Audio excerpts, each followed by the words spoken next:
షిరిడీ సిరుల్లో మనం చూస్తున్నటువంటి అన్ని ప్రదేశాల్లోకెల్లా లెండీకి ఒక ప్రత్యేకమైనటువంటి స్థానం ఉంది.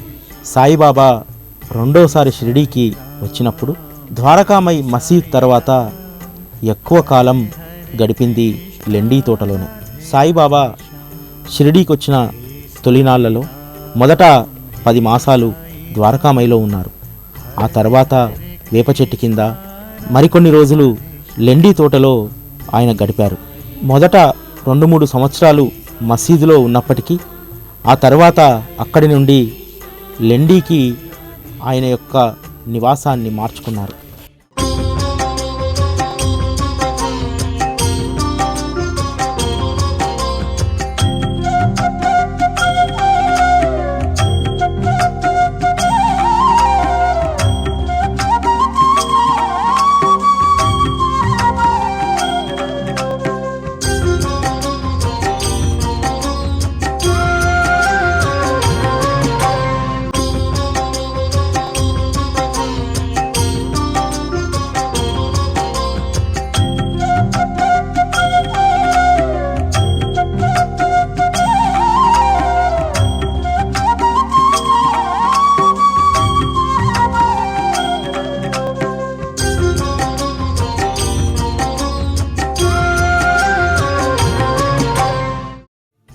బాయిజామా కుమారుడు తాత్యా కోతే పాటిల్ చెప్పిన వివరాల ప్రకారం సాయిబాబా లెండీలో సుమారు 2 సంవత్సరాల 6 మాసాలు చెట్ల మధ్య గడిపారు.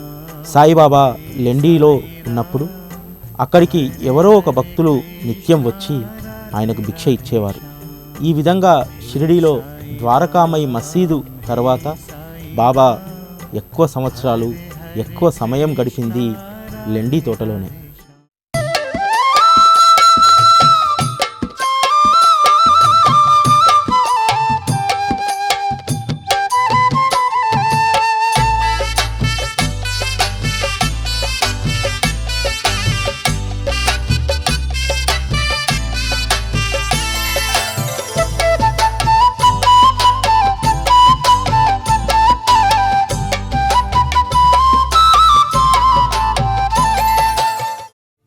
సాయిబాబాకు లెండీ అంటే ఎనలేని ప్రేమ. అక్కడి మొక్కలను ఎంతో సుకుమారంగా బాబా పెంచేవారు. వాటితో ఎంతో ఆప్యాయంగా మాట్లాడేవారు. కేవలం మనుషులతోనే కాదు, లెండీలోని మొక్కలతోనూ వృక్షాలతోనూ ఆయనకు జన్మజన్మల అనుబంధం ఉన్నట్టు వాటిని ప్రేమించేవారు. సాయిబాబా చూపే ప్రేమకు ముగ్ధులైనటువంటి ఆ వృక్షాలు సాయిబాబా పూజకు కావలసినటువంటి పూలను కొన్ని సంవత్సరాల పాటు అందజేశాయి. బాబా మహాసమాధి అయినటువంటి తొలి రోజుల్లో ఆ లెండీ తోటలోని పూలతోటే పూజ చేసేవారంటే అవి ఎంత అదృష్టం చేసుకుని ఉండాలి. నిజంగా షిరిడీలో ఉన్నటువంటి రాయి రప్ప మొక్క అన్నీ కూడా అదృష్టం చేసుకున్నవి.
సాయిబాబా శరీరంతో 60 సంవత్సరాలు షిరిడీలో ఉన్నప్పుడు ప్రతిరోజు మహాసమాధి అయ్యే వరకు లెండీకి వెళ్ళడం అనేది ఒక క్రతువుగా పెట్టుకునేవారు. సాయిబాబా ఉదయం సాయంత్రం వేళల్లో లెండీకి వెళ్తున్నప్పుడు ఆయన వెంట వెళ్ళడానికి భక్తులు పరుగులు తీసేవారు. అంతేకాదు షిరిడీకి ఉదయం సాయంత్రం పూటల్లో సాయిబాబా దర్శనానికి వచ్చేటువంటి భక్తులు బాబా లెండి నుంచి వచ్చే మార్గంలో నిల్చొని బాబా దూరదర్శనం చేసుకునేవారు.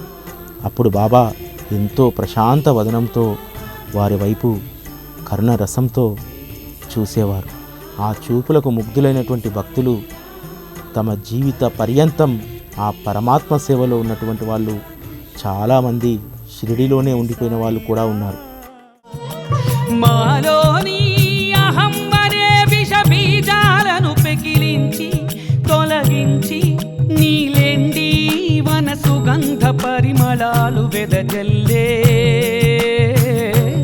నీవు ప్రతి ఇంటా కొలువవ్వాలి సాయి, నీవు ప్రతి ఇంటా కొలువవ్వాలి సాయి.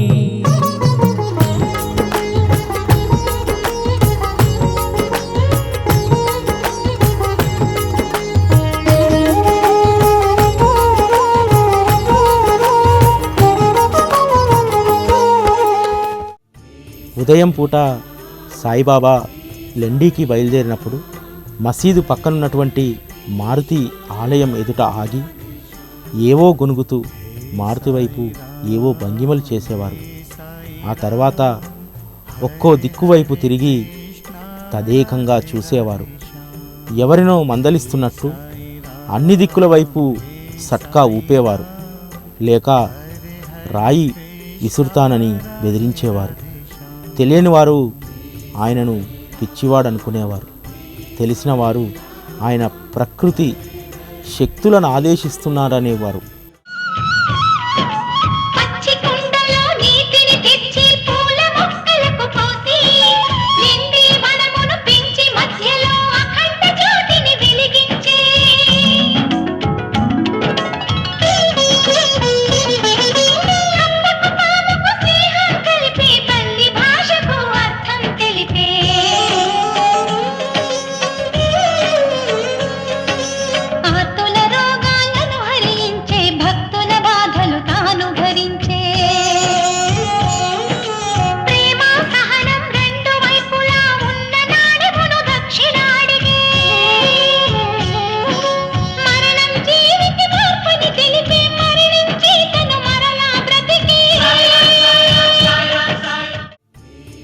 సాయిబాబా ఈ లెండి తోటను ఎంతో ప్రేమగా చూసుకునేవారు. రహతా నుంచి తెచ్చినటువంటి మొక్కలను నాటిన తర్వాత ప్రతిరోజు సాయిబాబా తన స్వహస్తాలతో వాటికి నీళ్లు పోసేవారు. లెండి బాగ్లోని మొక్కలకు నీరు పోయడానికి వామన్ అనేటువంటి కుమ్మరి బాబాకు ప్రతిరోజు 2 పచ్చి కుండలు ఇచ్చేవారు.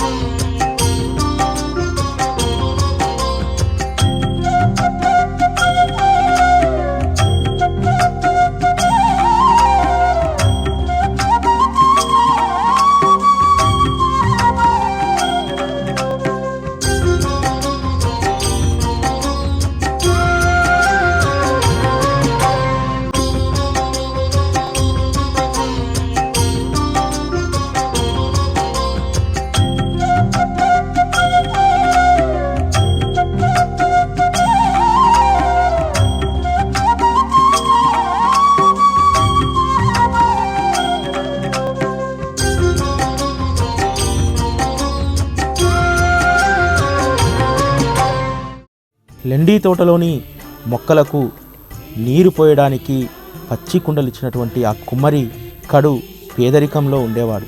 మొక్కలకు నీరు పోయడానికి 2 కుండలిచ్చి సహకరించినటువంటి ఆ కుమ్మరికి బాబా వినలేని అనుగ్రహాన్ని ప్రసాదిస్తాడు. ఆ రోజు నుండి ఆ కుమ్మరి ఇంట్లో సిరుల పంట పూసింది.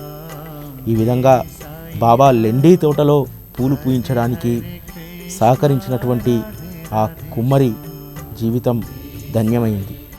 शिरडी तीर्थाय नमः, श्री साई देवाय नमः, संत स्वरूपाय नमः, श्री साई देवाय नमः, शिरडी नाथाय नमः, श्री सत्य देवाय नमः.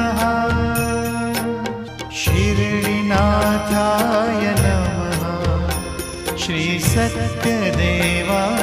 नमः।